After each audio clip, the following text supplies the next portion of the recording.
Welcome to my YouTube channel where I share landscaping tips to transform your outdoor space. In today's video, I'll show you how to create a beautiful garden bed using a variety of colorful flowers. First, choose a sunny spot in your yard and prepare the soil by removing any weeds or debris. Next, select a mix of annuals and perennials that thrive in your climate and complement each other in terms of height and color. Dig holes for the plants, making sure to space them evenly and follow the planting instructions for each species.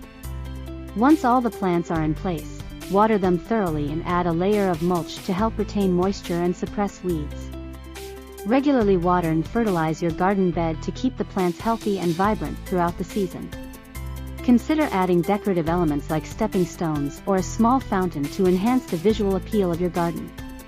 Remember to maintain your garden by pruning dead flowers and removing weeds to ensure it stays looking its best.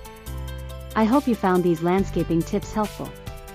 Don't forget to like this video and subscribe to my channel for more gardening inspiration.